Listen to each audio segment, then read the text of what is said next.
Nagugutom ako, Be. Ako nga din eh. Wait lang, Ben. Discarte lang ang pangkain natin. Saan ka na makukuha? Basta sabi ako ng bahala. Sige, Ben, damihan mo ah. Anong oras na? Wala ka pa rin bata ka? A few moments later. Be, nagago, Be. Saan mo nakuha yan? Ang dami. Oh, di ba, Be? Sabi ko sa'yo, akong bahala eh. May cookload pa, Be. Gago, akin na lang to ah. Sige lang, Be. Kuha ka lang dyan. Ba't ka to, Be? Ang daming langgam. Okay na yan, Be. Chill ka na makarte. Saan mo pa to nakuha? Sa sementeryo, Be. Sementeryo, Be, saan doon? Sa puntod mismo, Be. Eh, kinuha ko na yung iniwan nilang pagkain, eh, sayang. Ay, kaya palang init ng coke load. Uy, ang arte mo naman, Be. Hindi naman makakain ng kaluluwa yan, eh. Be, alay sa patay yun, ba't mo kinuha? Sayang lang tanga kaysa naman hindi makain. Eh, mas okay pa pakainin yung buhay kaysa sa patay. Lakas ang trip mo, Be. Yun na yan lahat. Arte mo. Labi tumatawag si Mama. Hindi ka na tanga, anong oras na kasi? Be, ikaw sumagot, sabihin mo magkasama tayo. No ba yan, Be? Pagalitan na naman ako ng nanay na eh. Hello po, tita. Hello! Magkasama na naman kayo? Pauwi mo na yan, bak na yan sinasabi ko sa'yo, pati ikaw tatamaan sa akin. Be, galit na galit yung nanay mo, umuwi ka na. Yari ako, Be. A few moments later. Ma, halika dito, anong oras na? Pinag-grocery kita. Ay, talaga na? Ano ba yan? Parang ang dami naman ata yan. Siyempre man nag-undas eh, kaya deserve mong ipag-grocery, oh. Sabi ka naman na. Wala naman ako sinabing bilhan mo ko. Sige na, maayusin mo na yan. Grabe, ang dami talagang pinamili. Kat na ako, Ma. Ayun, teka lang. Bakit nilalanggan yung ibang pagkain dito? Tapos may kandila pa. Anong gagawin ko dito? Ay, Ma, wala yan. Wag mo na lang pansinin yan. O tapos may sulat pa yung ibang pagkain dito. Ang tagal mo ng patay, Mama. Miss na kita. Ay. O, eto pa. Anak mo to, Mama. Ito ang favorite mong pagkain. Sana maging masaya ka dyan sa langit. Ano yun, Jun? Pinatay mo na ako agad. Matay ka lang. Ano nga, hindi nga. Eh, saan mo ba talaga ito nakuha? Ha? Tatabaan ka sa akin? Sa sementeryo, Ma. Sementeryo? Oo, Ma. Doon ako nag-grocery sa mga puntod doon. Eh, sayang naman kasi hindi naman makakain ng patay yun eh. Diyos ko, Jun! Alay yun sa patay! Pag tayo may ulto dito, sinasabi ko sa'yo, tatamaan ka sa akin, ha? Oo na, Ma. Nagkikigil ako sa'yo, teka. Mama naman eh. Oh, eto ka bata ka, oh. Oh! Sino yun? Mars? Ay, Mars, ikaw pala yan. O, ba't nandito ka? Di ba birthday na anak ko ngayon? O, kunin ko na yung manok na pinarap ko sa'yo kagabi. Magluluto na ako eh. Ay, oo pala. O, sige, wait, kunin ko lang ha. Ay, asan yung manok dito? Okay, you may now take your recess. Ayun, sakto gutom na ako. Dito ko lang nilagay yun sa freezer. Saan napunta yun? Ano to? Ba't ano ka nalalagyan? Ay, naku, Mars. Ano, wait lang ha. Tawagan ko lang yung anak ko. Ay, sige lang, Mars. Parang hilaw na manok yung laman. Handa kang bata kasi nasabi ko sa'yo. Hala, ito yung pinarip ni Aling Basing kagabi. Patay ako kay Mama. Hala si Mama. Ma. Hello! Nasaan yung manok na pinarip sa akin ni Basing kagabi? Ma, nagkamali ako ng kuha ng baon ko. Nadala ko yung manok. Ay, naku, Jun, sinasabi ko sa'yo, ginigigil mo na naman akong bata ka. Ano nangyari? Hindi ko naman napansin, May. Akala ko yung isang plastic yung nadala ko. Hindi mo napansin? Ha? Sinasabi ko sa'yo, Junjun, kahit kita mo yung hinahanap mo talaga. Ma, Junjun, ano yan? Ang sabi ko mag-recess kayo, hindi mag-cellphone ka dyan. Ma, may emergency lang po sa bahay. Baka pwede na po ako umuwi. Kailangan po ako uwi. Ay, anong nangyari dun? Ay, Mare, yung pinarip mo palang manok ay nadala ni Junjun sa school nila eh. Ay, ano ba yan, Mare? Di man lang kayo nag-iingat sa pinarip sa inyo? Ay, parang galit ka pa, Mare. Eh, ikaw na nga lang nagparip dyan. Ay, sorry, Mars. Ma. Oh, nasan yung manok? Ay, nandito sa bag, Ma. Ito, oh. Ayun. Oh, nabulok na, Junjun. Nakikita mo, ha? Mare, ito pala yung manok mo. Oo, sensya ka na kung nabulok, ha? Ano ka ba, Mare? Okay na sa akin. Oo, nakakagigil pala magparep sa inyo, eh. Sige, uwi na ako.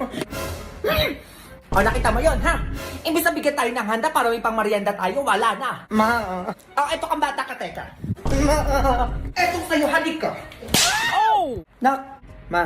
Nasaan yung yearbook nyo? Parang di ko pa nakikita. Ay, nakalimutan na ata ng school namin yun, Ma. Magti-10 years na kaya yun. Di pa din binibigay. Ano? Di ba bayad ko na yun? Eh, ba't wala pa din hanggang ngayon? O, bumali ko sa school namin mo. Ganon. Halika pumunta tayo sa school nyo. Uy, mag-graduate na ako doon. Hayaan mo na yun. Bayad yun, Jujun. Anong hayaan? 5 ka, hayaan mo. Kala mo, ikaw nagbayad. Dali ka na, dali mo. Anong bayan mo? Pupuntahan pa talaga? A few moments later. Sino teacher mo dyan? Ayun si Ma'am Yolanda. Jun, kamusta ka na? Okay lang naman po, Ma'am. Ang dali naman po na kilay niyo, Ma'am. 10 taon na yung kilay niyo, hindi pa din nagbabago. madam, naparito po kayo. Nasaan na yung yearbook nila Junjun, ma'am? Year 2012. Ay, yung yearbook po. Oo, 5K bayad ko yun, ma'am. Ba't hanggang ngayon wala pa din? Ay, oo, ang tagal na pala nun. Anong matagal? Sobrang tagal, ma'am. Magte 10 years na. Ano na nangyari dun? Oo nga, ma'am. 10 years na yun, no? Sana punta yung 5K ng nanay ko. Ang sabi nyo, hindi makakagraduate kapag hindi nabayaran yung yearbook na yan. Eh, bakit hanggang ngayon wala pa din? Ah, madam, ipapaprint ko na lang po. Ay, dapat lang, ma'am. Bakit? Ngayon nyo lang naisip, ha? Magte 10 years na yun. Bukas sa bukas, ma'am, dapat maibigay nyo lahat ng yearbook ng graduate yung 2012, ha? Ay, madam, bukas hindi po ata kaya yun. Kaya nyo yan. Ano, tagal-tagal na na, babaliwalain na lang namin. 5K yun. Ay, sige po, madam, bukas sa bukas po. 10 years na yun, ma'am, ha? Baka hanapin mo pa yung resibo nun. Ma'am, tanda nyo ba yun? Pinagmamadali nyo kami pagbayarin dyan, tapos paabutin nyo lang pala ng 10 taon. Hindi nyo pa ibibigay kung di pa kami pupunta dito. Promise po, madam, bukas na bukas po agad. Bukas, ma'am, dapat andyan na yan, ha? Babalikan ko kayo ulit dito. Ah, yes po, madam. Bayad dyan, ha? Mayos kayo dyan. Go! Material girl, working on a Grammy. Meanwhile, pussy popping with your man in Miami. Material girl. Nak, ma, pag dumana naman yung ninang mo dito, sabihin mo wala ako, ha? O bakit naman, ma? Ay naku, bebentahan na naman ako ng kung ano-ano nun. Wala pa akong pera. Mare. Ay, Mare, ano na naman yun? Napadaan ka na naman ata dito. Wait lang, Mare, ha? O, eto, mamili ka na dyan ang bibilin mo. Ano na naman to? Umorder ka sa akin ngayon na. Ayan ka na naman eh. Wala naman ako sinabing order ako sa'yo. Ay, Mari, ano? Dinala ko na nga dito yung brochure para di ka na mahirapang pumunta sa bahay namin. Ay, ano yan? Ba't parang sapilitan yung pag-order sa'yo? Dali mo na umorder, mamili ka na dyan. May pupuntahan pa ako. Mari, dami kong gastos kayo. Wala akong pambayad dyan. Nagnenegosyo ko dito, Mari. Ano, di mo ako sasuportahan? Dali mo mamili dyan. Hintay ako dito. Susuportahan naman kita, Mari. Baka pwedeng next time na lang muna. Ay, sus, Mari. Yung next time mo, wala na yan. Alam ko na yan. Sige na, ganun din naman yung next time sa ngayon. Papatagalin mo lang. Ay, nako, wag na muna ngayon, Mari. Namimilit ka na eh. Uy, grabe ka naman. Order ka lang sa akin. Ang dami yung pang sinasabi. Pero nung nagpatulong ka magpa-react sa akin ng picture ng project ng anak mo sa FB, tinulungan kita. Ganyan-ganyan ka lang sa akin. Oo, ito na. O-order na. Ayan, ganyan nga. Damihan mo. Sige, ito 2 bra tsaka 2 panty. Okay na yan. Ayun lang. Sa Junjun wala. Baka kailangan niya din ng brief. Ay, Mari, wala. Okay na yung 4 na order ko. Oh. Ayan, ganyan nga, Mari.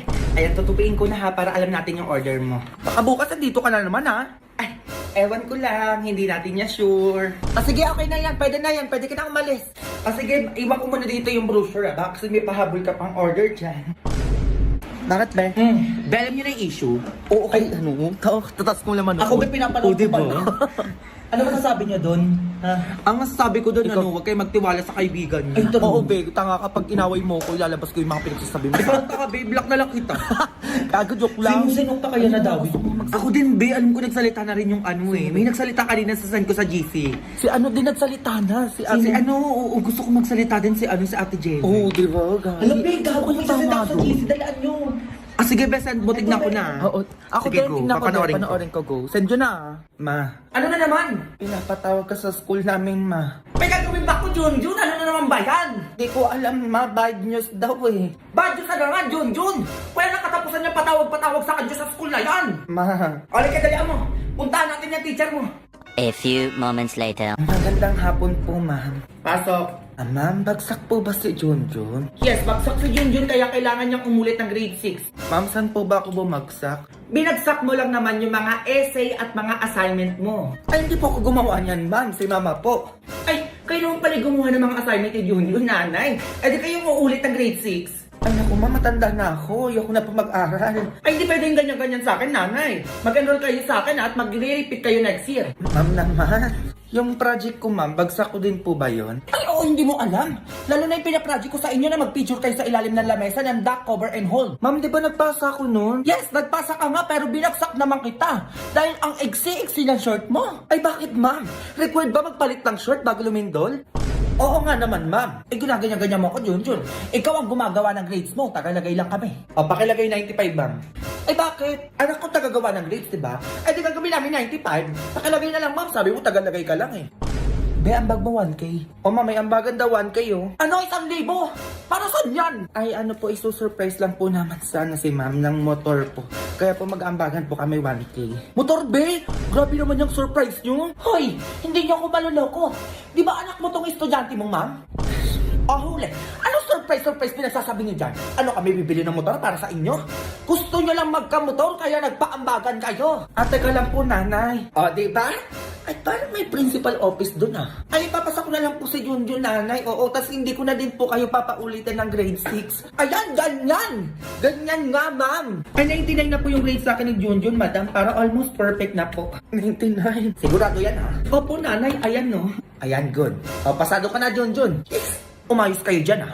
Go. Material girl. Crying, working on a Grammy. Meanwhile, pussy popping with your man in Miami. Material girl. Manahimik ka na muna, ma'am. May mansion. Manahimik ka na muna, ma'am. May mansion to. Ay, sige po, maipo. Maupo ko nga. Ano naman pala na nga? Ano na? Buta. Ay, tayo cellphone na anak nyo. Lance just... Ay, tayo cellphone...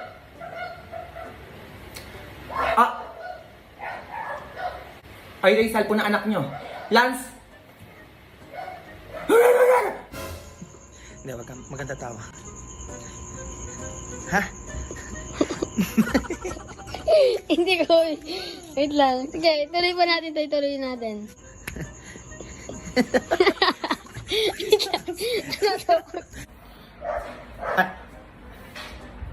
Sa pabe, may aso.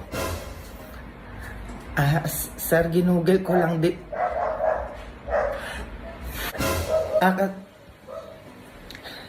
Ay, may motor naman ngayon.